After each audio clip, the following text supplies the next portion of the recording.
Gamers Getting Played video about organ donation. I was gonna just post a reply, but I figured a video would be more intimate. And, I'm an organ donor, and there's a lot of times I regret it. Because there's a lot of people in this world that don't deserve organs. They deserve to die. They deserve to die painfully. And that's a struggle I have to battle inwardly, internally, where on one hand, I do obviously want to help people. There are a lot of people out there that do deserve, people's good nature. They deserve goodwill toward them.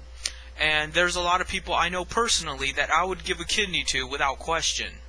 But at the same time, there's a lot of people out there that I know deserve to rot in hell. And I have no control over where my organs go when I die. Whoever needs it gets it. And that's something that I have to that's a conflicting emotion, and I'm sure it's realistic. I'm not saying that it's not something that we all don't face in our own ways, but it's kind of the struggle of being a communist versus being a fascist, because that's the fascist mentality. That's a reactionary thought. The idea of a controlled economy. The idea of, setting up everything to where the right people get what they deserve and the wrong people get what they deserve. That's the problem with corporations. That's the problem with Valve. That's the problem with moderators. They want to control the environment, and they want to control right and wrong, and deem who is fit to live and die, and who is fitting to have rights, and who is fitting not to have rights. And I understand that. I understand that more than anybody.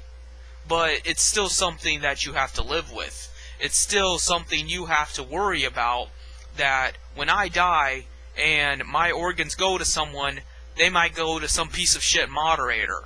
And, that kind of scares me, because I hate moderators. I really hate them. They are the bane of all existence. They are despicable. They are Nazis. They are scum. They don't deserve anything. And it's unfortunate that, in all likelihood, someone somewhere is going to give to them, and they are going to continue living comfortably, relatively happy, and that sucks, But it comes down to principle.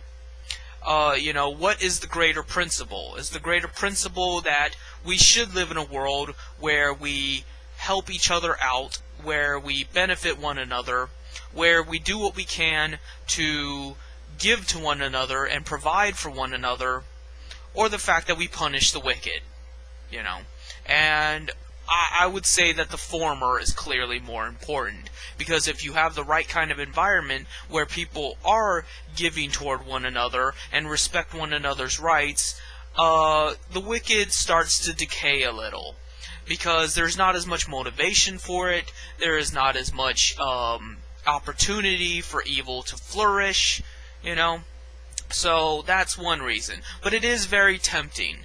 It is very tempting to just, try to sink into my own little vacuum and, just say, fuck everybody, because I do not want to take that risk of a bad person getting my organs or whatever.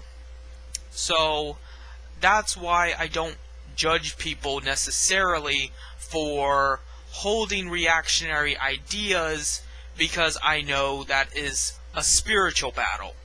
I know that is something that you have to overcome principally. You have to overcome it, I don't even know how to describe it. You have to overcome it by thinking about it really hard and in depth, because you're going to find in life that there are a lot of people undeserving of your compassion, of your courtesy, of your respect, and it's a juggling demand between doing what is right and letting wrong happen in spite of that right. Because when you allow yourself to be compassionate, you set yourself up because someone's going to take advantage of it. That's just the reality of the matter. And that's I don't know how to explain that anymore. I don't know how to answer that, but that's what I wanted to get across to you guys here. That while I am an organ donor, and I do believe that people are entitled to free health care, and I do believe that people deserve a second chance at life, I know there are people that don't. There are a lot of people that don't. And it makes me question deeply my convictions as far as that goes, because I am very dedicated to justice. And it pains me that bad people don't get bad things happening to them constantly, because no one else deserves it but them. And bad things happen to good people, and good things happen to bad people. And that's just the terrible reality that we live in. So we all have to make this moral assessment of what is worse. Is it worse that good things happen to bad people, or bad things happen to good people? Just something to think about.